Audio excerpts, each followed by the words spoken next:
সৈনিক জীবন থেকে শুরু করে মুক্তিযোদ্ধা ও রাষ্ট্রপ্রধান থাকাকালে ষড়যন্ত্র ও নানা অন্যায়ের শিকার হয়েছেন বিএনপির প্রতিষ্ঠাতা শহীদ রাষ্ট্রপতি জিয়াউর রহমান।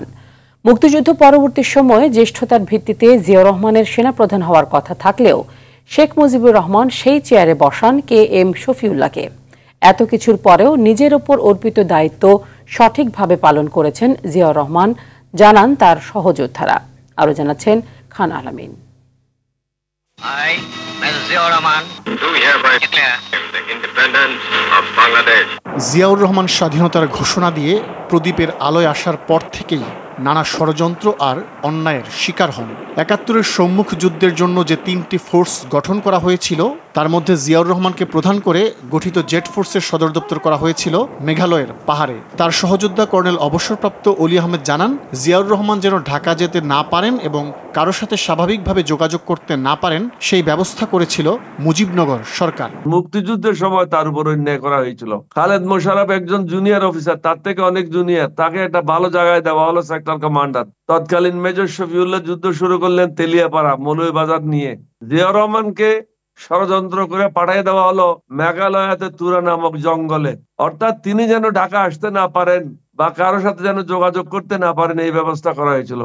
সহযোদ্ধারা বলেন, মুক্তিযুদ্ধের পরও শেখ মুজিবুর রহমানের অন্যায় ও ষড়যন্ত্রের শিকার হন জিয়াউর রহমান। জ্যেষ্ঠতার ভিত্তিতে জিয়াউর রহমানের সেনাপ্রধান হওয়ার কথা থাকলেও KM শফিউল্লাহকে সেই পদে আসীন করা হয়। তারপরও ধৈর্যের সাথে দায়িত্ব পালন করেন তিনি। যদিও তার ন্যায্য ছিল সেনাপ্রধান হওয়ার, কিন্তু তিনি ডেপুটি সেনাপ্রধান ছিল, তিনি তাতেও কোনো বিব্রত হন নাই। মুক্তিযুদ্ধের পরে তারই সেনা প্রধান হওয়ার কথা, তিনি সিনিয়র মোস্ট ছিলেন।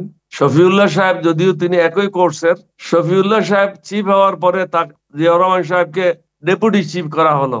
শেখ মুজিব এটা অন্যায় কাজ করলেন, জিয়াউর রহমান কিন্তু সেটা মেনে নিলেন। তিনি তার দায়িত্ব সঠিকভাবে পালন করেছেন। সহযোদ্ধাদের মতে রাষ্ট্রপ্রধান হিসেবে দেশকে দুর্বার গতিতে এগিয়ে নিয়ে যাওয়ার খেসারত জিয়াউর রহমানকে দিতে হয়েছে অকালে জীবন দিয়ে। যারা বুঝতে পারলো যে জিয়াউর রহমান বাংলাদেশকে যে জন্যে এই মুক্তিযুদ্ধ এদেশের মানুষ করেছে, যেই কারণে, যে লক্ষ্য উদ্দেশ্য নিয়ে এটা জিয়াউর রহমান এটা প্রতিষ্ঠিত করছে, তখনই তার বিরুদ্ধে ষড়যন্ত্র হয়, দেশীয় এবং আন্তর্জাতিক ষড়যন্ত্রে তাকে হত্যা করে। হোসেন মোহাম্মদ এরশাদ জিয়াউর রহমানকে হত্যা করলো। হাসিনা এই হত্যাকাণ্ডের সাথে জড়িত ছিল, বিদেশিরা জড়িত ছিল, তারা পরিকল্পনা করে এই হত্যা করে ক্ষমতা দখল করলো। স্বৈরাচারের 16 বছর জিয়াউর রহমানের অবদানকে ধূলিসাৎ করার ষড়যন্ত্র হয়েছে জানিয়ে সহযোদ্ধারা বলেন, আদর্শের কারণে এখনো তিনি জনপ্রিয় ব্যক্তিত্ব। খান আলামিন, RTV, ঢাকা।